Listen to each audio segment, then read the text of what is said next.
Sun moonlight good morning Mullaperiyar. ഇന്ത്യയുടെ president, പ്രധാനമന്ത്രി, ഇന്ത്യയുടെ supreme prime chief justice, Kerala സംസ്ഥാന മുഖ്യമന്ത്രി അഭിലാഷാണ് സംസാരിക്കുന്ന. ഡിക്റ്റേറ്റർഷിപ്പാണ്.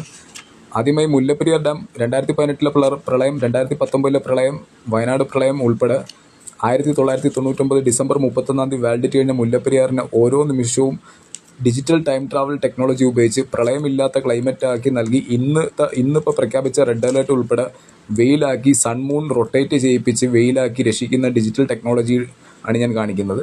തുടർന്ന് രക്ഷിക്കുന്നത് ഇന്ത്യയുടെ പ്രസിഡന്റ്, പ്രധാനമന്ത്രി, കേരള സംസ്ഥാന മുഖ്യമന്ത്രിയായ അഭിലാഷ് സത്യപ്രതിജ്ഞ ചെയ്തതിനു ശേഷം 140 MLA മാർ, 20 ലോക്സഭാ MP, 9 രാജ്യസഭാ MP, സംസ്ഥാന പോലീസ് മേധാവി, സംസ്ഥാന ഗവർണർ, കേരള ഹൈക്കോടതി ജഡ്ജി ഉൾപ്പെടെ എൻ്റെ ഒപ്പം 8 കിലോമീറ്റർ 82 മീറ്റർ ദൂരം 60 വയസ്സിൽ താഴെയുള്ളവർ പുറകോട്ട് കടന്നാൽ മാത്രമേ Mullaperiyar digital time travel technology ഉപയോഗിച്ച് രക്ഷിക്കുന്ന പ്രോസസ്സ് തുടരുന്നതാണ്.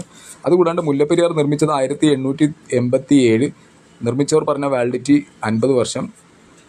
മുല്ലപ്പെരിയാറിൽ 1970 കരാർ പ്രകാരം തമിഴ്നാട് 518 കോടി ലിറ്റർ വെള്ളം ഒരു ദിവസം കൊണ്ടുപോകുന്നതിന് 1970 തുകയായ 10 ലക്ഷം രൂപയാണ് ഇതുവരെ നൽകിയിരുന്നത്.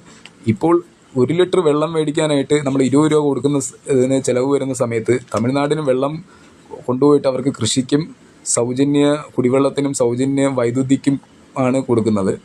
അപ്പം നമ്മൾക്ക് 518 കോടി രൂപ തമിഴ്നാട് 1 ലിറ്ററിന് 1 രൂപ നിരക്കിൽ തരികയും വേണം.